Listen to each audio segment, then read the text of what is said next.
hawaasni aanaa dadaris godina Harargee baas hawaasni bal'aan Oromiyaa irra jiru waan hojjate argate irraa qusachuun boroo fi jireenya fooyya'aa jiraachuu bira darbee ijoollee isaatiif galaa ol kaa'achuu qaba. Mootummaan naannoo Oromiyaa badhaadhina maatii akkasumas karoora imala badhaadhinaa qabate milkeessuuf qusannoo hawaasaa naannichaa cimsuun hojjetaa jira.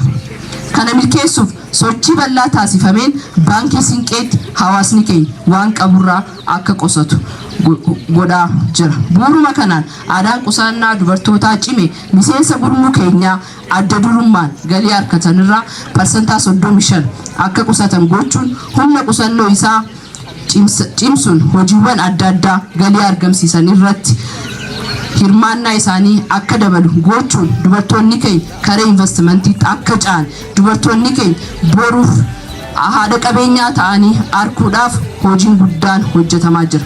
Dubartoonni aadaa qusannoo isaanii akka guddifatan dinagdee isaanii gahee olaanaan akka taphataniif galii isaanirraa parsantaa 35 qusachuu gochuun humni qusatan immoo liqeeffatanii liqii isaanii cimsuun garee investimentiitti akka galan gochuudha. Sagantaa qusannoo fi liqii adda addaa jiran dubartoota naannoo keenyaatiif xiyyeeffannoo addaa kennuun gochuun itti dhiyeenyaan deeggaruun hojjechuun barbaachisa. Isa kanammoo hoggansi godina jiru aanaa jiru ardaa hunda keessa jiru xiiqiidhaan hojjetee milkeessuu qaba.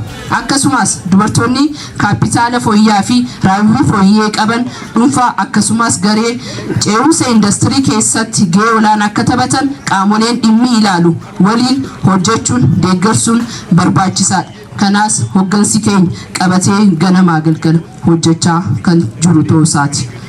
Akkasumas liqii waligala akka baankii Sinqeetti kennamu kanaan dargaggoonni keenya akka fayyadamanii of jijjiiranii karee investimentiitti ce'an arra nuti qusachuun keenya barbaachisa. Arra waan qabnurraa kaayyannee boru jiruu qananii ilmaan keenyaaf Harargeen jiruu rahaa jaalatti. Rahaa jaalannaami rahaa jiraachuudhaaf immoo arra waan qabnurraa qusachuun barbaachisaadha. Cululleen ganna guutuu mana isii keessa jiraatti. Gadin baasu yeroo kanatti wanti isin nyaattu kan boona sassaabbattee adamsitee mana isii keessa kaayyattu. Kanaaf dubartoonni aanaa dadar akka culullee ta'uu qabu.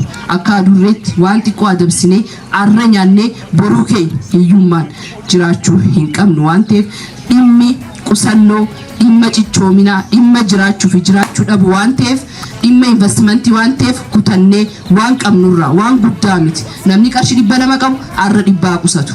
Namni 1000 qabu 500 qusatu. Kanaatu walirra dhufee jijjiirama guddaa ta'a waan ta'eef kana adaraa isin jechuu barbaada. Godina akka naannoo Oromiyaatti qabnu keessaa godina nageenya isaa mirkaneeffate godina misooma isaatti fufsiise. Kun waan salphatti dhufee miti. Waan isin hoggansa keessan cinaa hiriirtanii nageenya eegdanii arsaa guddaadhaan eegaa jirtan. Kanaaf amma daran nageenya nu barbaachisa. Asii fi achitti tafkiin biyya keessa ceetee Harargee bahaa cabsuu barbaaddu baay'eetu jira. Akkasinitti hin cabsine balbala keessan akka cufattan ammas amaanaa isin kennuun barbaada. Namni ija tokko qabu biyyeedhaan hin taphatu jaal. Arra nageenya qabna waan ta'eef yoo nageenya kan eeggachuu baanne gatii guddaa kafala. Ifaan kun akka nu boof dubartoonni kophaa keenya akka mari'annuuf Oromoon biyya akka bulchituuf ijoolleen san aarsaa sitti ta'a. Namni arra teenyee haasoof mari'an jimaan nuti magaalatti baasnee gurguru makiinaan nuti horree karaa deemnu dhiiga ijoollee Oromooti kan dhufe. Osoo akka kiyyaa fi keetitti jiraachuu barbaadan lubbuun barbaay'ee jaalatti. Namni aduu baasu jecha aarsaa kafalan harki keenya dhiigaan gumaa dhiigan kafallee harkaa qaba jechuun mallee Oromoo. Isa kafaluudhaaf nageenya kana ol mirkaneeffachuu. Tafkiin qaamee yoo nu ciniinte bakka nu ciniinte adda baasuu hin dandeenyu. Shaneen isa akkasi. 50 Oromiyaa fi Oromiyaa qofaaf jiraachuu qaba. Nuti immoo sabaa sablammii nu keessa jirtuuf wabii taanee kunuunsinee badhaadhina dhugaasan Harargee bahaa irratti fiduu qabna kan jedhu ergaa kun dabarsuun barbaada. Dhumarratti sagantaa miidhagaa kana haala bareedaa kanaan qopheessitanii nu afeeruu keessaniif hoggantoota bulchiinsa godina Harargee bahaa paartii aanaa dadarii fi bulchaa aanaa dadar magaalaa qobboo fi qooda fudhattoota hunda poolisii fi milishaa keenya dubartoota keenya hunda keessan baay'ee galatooma ulfaadhaa jechuun barbaada. Amma sabbata ayyooza maada ka barbaanna kun jijjiirama guddaadha kun darbaa kun waan guddaa gaafa nambaradu gaafa daa'ima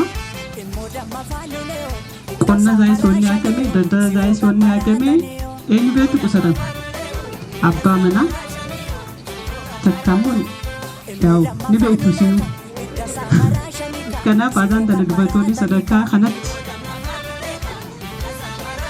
dinagdee hin goomtanii waan qabdanii naa qusadhaa jedhanii waamicha nuu dabarsuun kun waan guddaadha waan ta'eef kana caalaa hojjettanii dinagdee hin guddattanii gama investimentii ceetanii fakkeenyummaa guddaa akka qabaattan asumaanuu ilqaamsa isiniif dabarsuu barbaada. Kanaaf baankiin siinqee baankii uummata Oromooti. Baankiin siinqee eenyummaa keessan. Baankiin siinqee dinagdee naannoo kanaa iddoon itti socho'u kan dhugaan isiniin jedhe. Baankii jechuun sabaadhaa isinitti hin fakkaate. Yoo xiqqaate ji'a sadan kana keessatti akka godina kana qofatti bileena takkaa fi tuqaa torbaa ol dargaggeessaaf liqii kennite. Abbootii qabeenyaatiif bileena ol liqii kennite. Adan kanaaf baankiin kun baankii uummata Oromooti kan jedhu. Kanaaf akkuma baankii keessanitti ilaaltanii asitti qusattanii dinagdee keessan akka jijjiirtanii fi akka fooyyessitan asumaanuu dhaamsa isiniif dabarsaa. Qusachuu bichaa miti liqii saala mijaawaa qaba waan ta'eef liqii za'aa barbaaddanitti yeroo barbaaddanitti fudhachuuf baankiin kun qophaa'umina guddaa akka qabu isiniif kaasa. Baankiin kun baankii dhibbaa fi waa jiru keessaa baankii sadarkaa shanaffaa irratti argamu jechuudha. Amma sadarkaa sadaffaatti siqaa jira. Baankii kana immoo sadarkaa kana akka ga'u isin kana waan ta'eef qabeenya keessan dhaabbata keessan asumaanuu akka urtuuftan akka jijjiirtan akka isaa fayyadamtan maqaa kiyyaan dhaamsa isiniif dabarsaa. Hedduun isin jaaladhaa isin kabajaa galatoomaa ulfaadhaa walaa bulaa deebanii jechuudha.